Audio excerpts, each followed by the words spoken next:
There is a city that still glows with gold. Its towers pierce the clouds.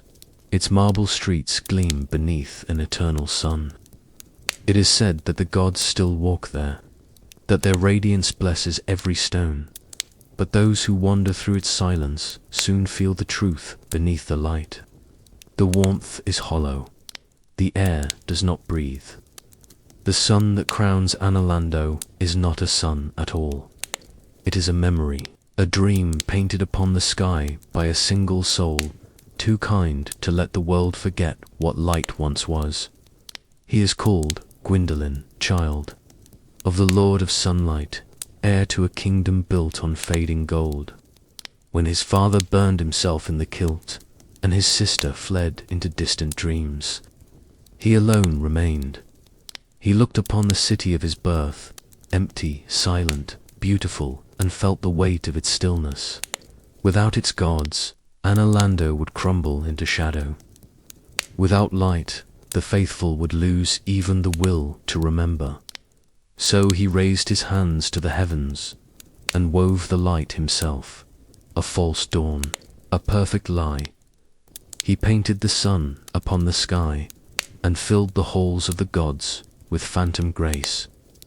The bells rang again, though no one was there to hear, and beneath that golden veil he waited, a god born of the moon, guarding the illusion of the sun. He does not rule, he prays. He does not boast, he whispers to keep the dream alive, to let the dying world believe that its gods have not abandoned it completely. In the city of false sunlight, faith is no longer truth. It is mercy, and the last god of Analando is the keeper of both. When the fire dimmed and Gwyn was gone, Analando lost its heart. The golden halls grew cold, the songs of faith fell silent, and the gods who once feasted in eternal light vanished one by one into the dark. Guinevere, radiant and beloved, fled to lands unknown. The other children scattered, their thrones left to gather dust, and high above the empty city, the great cathedral of the sun echoed only with the wind. But one god remained, the youngest, the frailest, the one born not of sunlight, but of moonlight. Gwyndolin, he was the son Gwyn never understood. While his father's flame blazed golden and proud, Gwyndolin's soul shimmered in silver quiet. The gods saw this as weakness, an imperfection unfit for the house of sunlight. So he was hidden away, raised beneath the city, beneath the light he could not bear. He prayed to the pale moon, and it answered him in silence. From that silence, he learned patience. From that patience, faith. When the gods abandoned their thrones, it was Gwyndolin who gathered the remnants of their glory. He called the illusions back into being phantoms of divine light to mask the emptiness. He cloaked the city in false radiance, not for power, but for devotion. He did not wish to deceive the world. He wished to protect it from despair. 2. Let the people believe that the sun still shone, that the gods still watched, that the age of fire had not truly ended. And so he became the keeper of the illusion, the last voice of a faith too fragile to die. While his siblings chased freedom and fire, he remained in the ruins of belief, tending to the shadow of a god who was already gone. To the world above, he was forgotten. But to Anolando, he became its final heartbeat, the moonlight pulse beneath a hollow sun. He was born beneath a gentle light, not the fierce blaze of his father's sun, but the cool, distant glow of the moon.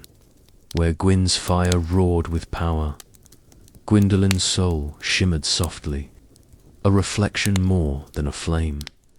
The gods called it frailty. They saw in him something they could not name, neither god nor mortal, neither day nor night. A child between worlds, and so they feared him. Gwyn, proud and bound by the law of light, hid his son beneath the city of gold. He forbade him the warmth of the sun, and raised him in the glow of the silver moon. There, alone, Gwyndolin prayed. He prayed not for glory, not for power, but for belonging. In the stillness of that subterranean sanctuary, he found solace in the moon's quiet gaze. Its light did not burn him. It simply watched, and in that watchfulness, he felt seen.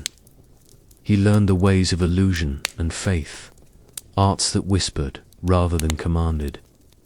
While his father wielded thunder, Gwyndolin wielded grace. His miracles were gentle, rays of moonlight, echoes of divine memory. He gathered followers in secret, souls who, like him, found beauty in the silence between the stars. Together, they built shrines beneath the marble of Lando, places where the pale light could breathe. Yet even surrounded by devotion, Gwyndolin remained alone. For he was a god of contradictions, born to light, bound to shadow. He carried within him the sorrow of reflection, the ache of a world that would never see him as he was. And so he prayed still, night after night, to a moon that never answered. But in his heart, he began to understand its silence. It was not cruelty, it was acceptance. For the moon does not compete with the sun. It only endures its absence. And so did he. When Gwyn walked into the kill and gave his soul to fire, the world trembled. The god of sunlight was gone, and his age began to die with him. And Orlando, the city built to worship his brilliance, was left hollow, its marble corridors echoing with the absence of light. The gods fled, the people forgot, but Gwyndolin remained. He could not bear to watch the world unravel, to see the faith of men collapse into despair. So he did what his father had once done. He gave himself to illusion. From the quiet halls beneath the cathedral, he reached toward the heavens and wove a sun out of nothing. He shaped it from memory, the warmth of his father's light, the glow that once crowned the gods. And when he set it above the empty city, Lando shone once more. But it was not real. It was mercy. Gwyndolin filled the streets with phantoms, the lingering echoes of divine presence. He called forth the image of Guinevere, radiant and eternal, so the faithful would still have a goddess to adore. He painted lies in light and called them hope. Yet every illusion was also a wound. Each sunrise he conjured reminded him that the true sun was gone. Each prayer he whispered was a prayer to no one. He became priest and prisoner, both keeper of a faith he no longer believed in, bound by love to a lie too beautiful to break. The people who found his light worshipped without question. They saw a living God in their midst, but not the truth, a lonely child praying beneath a hollow sun. And still, he kept the illusion alive, not for himself, but for the world that could not bear to face the dark. For if the gods must fade, let their memory fade gently. If the light must die, let it die, believing it still shines. And so, the god of the moon became the keeper of the sun's dream, a dream that could never wake. Time moves strangely in Lando. Centuries pass like sighs, and still the sun does not set. Still the bells do not ring. Still the false light trembles above empty towers. Beneath that pale radiance, Gwyndolin endures. His prayers never cease. His illusions never fade. But the silence that answers him grows deeper, and even his faith begins to fracture. He wonders if his father can still hear him, if the gods he serves remember his name. He wonders if the flame was ever meant to last, or if all of it, even the light of heaven, was just another illusion like his own. The moon he worships offers no comfort. Its glow touches everything, but warms nothing.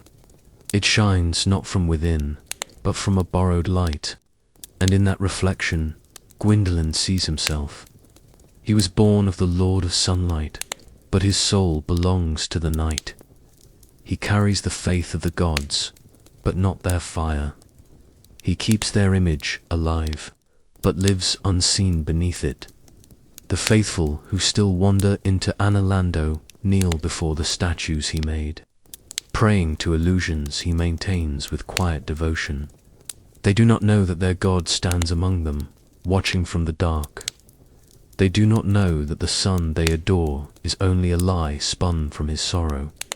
And when some of them speak his name, when they call him deceiver, heretic, mockery of the light, he does not answer.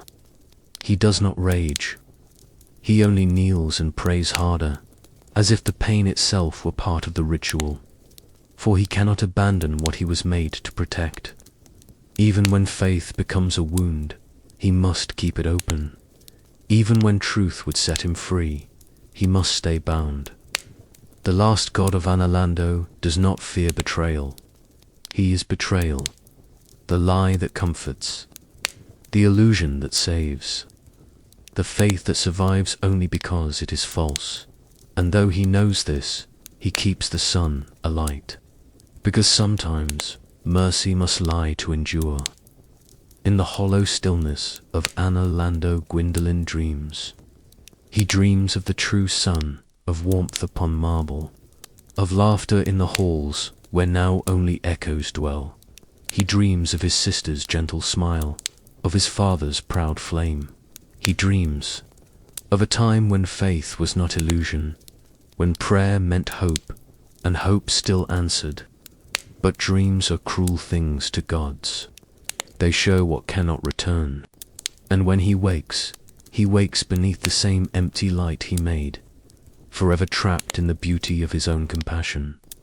He walks the silent corridors, his steps soft as breath, his silver robes trailing like strands of moonlight.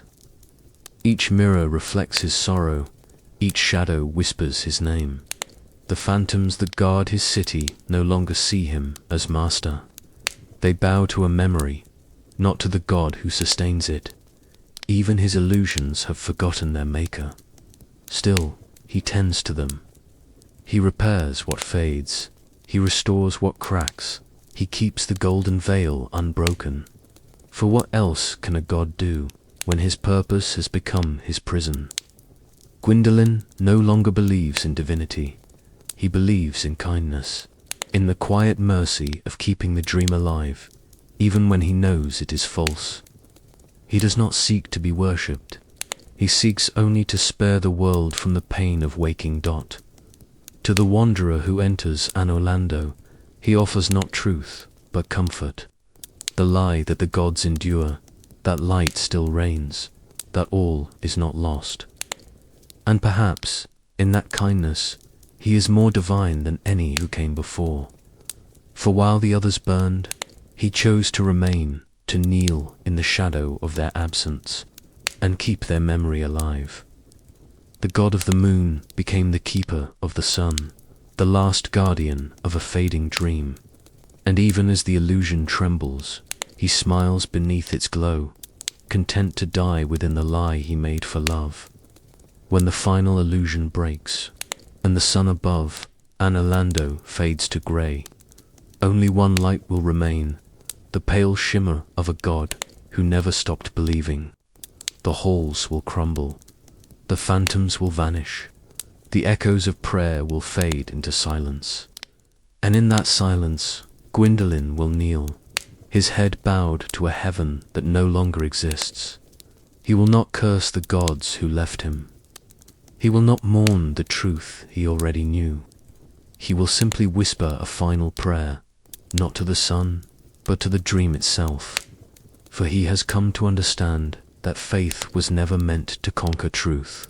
It was meant to survive it. The moonlight gathers around him, soft and endless, washing away the golden glow he once preserved. For the first time, the city is honest, cold, dark, beautiful in its ruin. And in that ruin, he finds peace. He sees that his father's fire was not wrong to burn, nor his sister wrong to flee. Each sought their own way to keep the light alive. But he, the last and least of them, kept it not in power, but in love. He loved the world too much to let it see its own emptiness. He loved the gods too much to let them be forgotten. And he loved the light too much to let it die without a reflection. Now, at the end, he fades like the moon at dawn, not destroyed, but relinquished. His body dissolves into silver dust, his voice into wind, his light into memory. Some say he was a deceiver, others say he was divine. But those who dream of him know the truth, that he was neither. He was faith itself, fragile, trembling, enduring. The dark sun does not burn, it does not blind, it only remembers. And when all other lights are gone, its glow still lingers faintly on the horizon of the dying world. The last kindness of a God who could not stop caring. And so the fire dimmed once more,